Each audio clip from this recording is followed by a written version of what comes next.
Hola, ¿qué tal? Somos Daniela Betancourt y quien les habla, Juliet Zapata. Hoy en nuestro podcast Drogas Ilícitas, un fenómeno de alto contagio en Colombia, haremos una importante recopilación de casos en los que contaremos cómo el fenómeno de las drogas ilícitas ha penetrado instituciones de poder en Colombia. Entonces, nos preguntamos cómo ha vivido Colombia el tráfico de drogas ilícitas, quiénes han sido los afectados, quiénes han sido los implicados, les contaremos.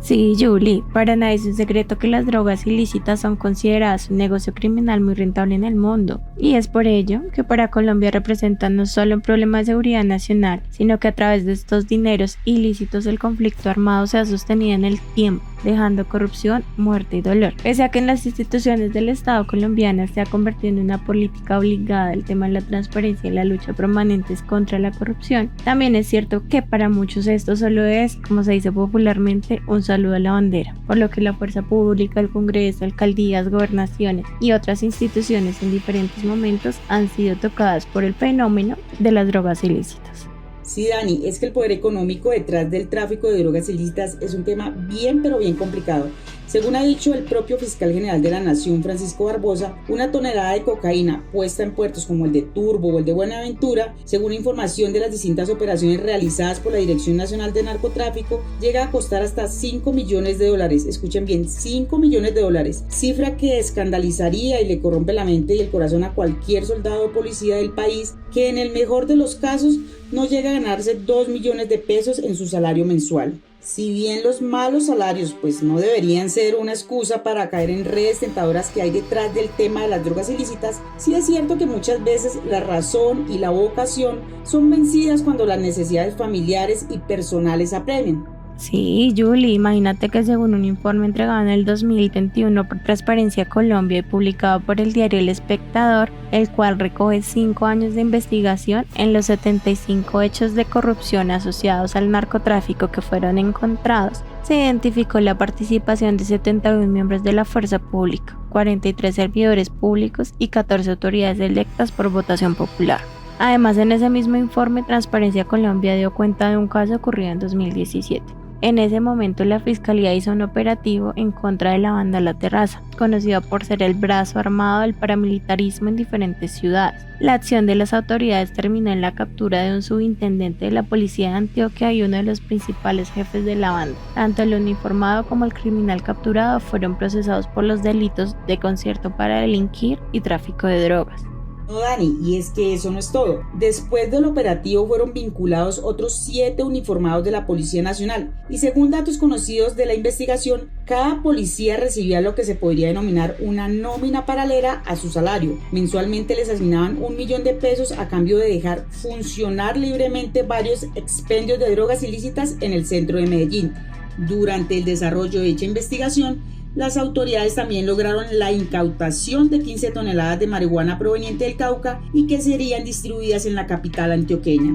Ay, Julie, pero es que la relación de la fuerza pública con las drogas ilícitas no es nada reciente y así lo dejan en evidencia el coronel retirado del Ejército Nacional, Augusto Damón Duzán, quien recopiló en su libro Mi guerra en Medellín la suerte de varios oficiales de esa institución que terminaron vendiendo su dignidad a las mafias antioqueñas. Relata cómo arrancando en los años 90 el mayor Óscar Castaño Amaya, pese a ser un destacado oficial desde sus primeros años en la escuela José María Córdoba, terminó asesinado con varios impactos de bala en la cabeza cuando después de su retiro y sin un centavo en el bolsillo, decidió aceptar el apoyo de un viejo amigo de armas y esto lo llevaría a convertirse en uno de los hombres claves del cartel de Medellín. Así fue que terminó en medio de la guerra de esta organización criminal con el cartel de Cali. Sin embargo, la muerte del oficial se dio luego de que éste pasara a formar parte de las autodefensas de Fidel Castaño, en donde consiguió un rol de poder.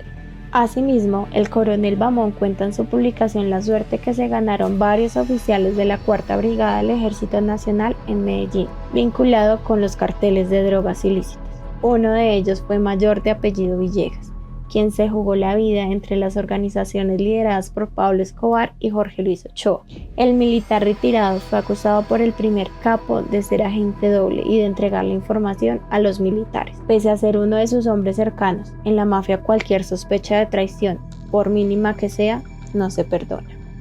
Bueno, y es que en la historia de Colombia han sido muchos los Castaños y los Villegas a quienes la ambición les ha roto el saco. Para no ir tan lejos, en el 2008, el país conoció de la investigación a 7 militares por presuntos vínculos con narcos.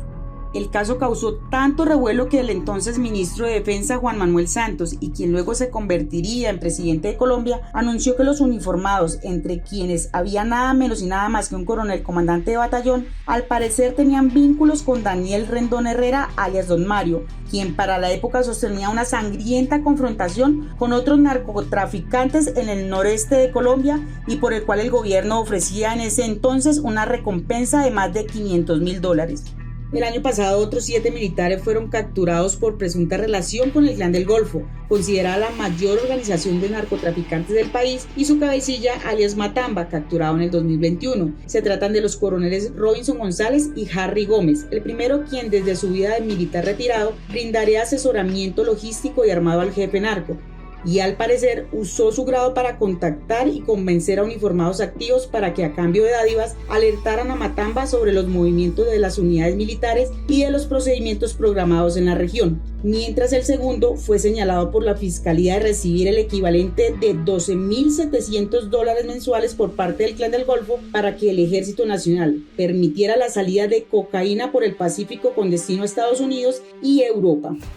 Pero Julie, lo tenemos que decir. Es que los vínculos no han sido solo parte de la fuerza pública, también se han vinculado a varios políticos, a mandatarios regionales y nacionales con drogas ilícitas. El caso de Pablo Escobar quizás ha sido uno de los más sonados en el país y en el mundo. Es que el mayor narcotraficante de todos los tiempos en Colombia fue elegido en 1982 como miembro suplente de la Cámara de Representantes. Bueno, poco después debió renunciar, pero fue porque el país conoció esos oscuros negocios. En esta generación, quizás los vínculos son menos evidentes, pero porque sean menos notorios no quiere decir que desaparecieron. En Colombia, según Fernando Carrión, un investigador de estudios urbanos y seguridad ciudadana de Flaxo, se logró establecer que entre un 16 y un 17% de los alcaldes eran manejados directamente por carteles o grupos irregulares. Estamos hablando de casi 200 municipios generalmente localizados en lugares de producción de cocaína o en las rutas de exportación. Si lo que hacían antes eran boicotear las elecciones, hoy lo que buscan es vincularse a los políticos porque les es mucho más redituable.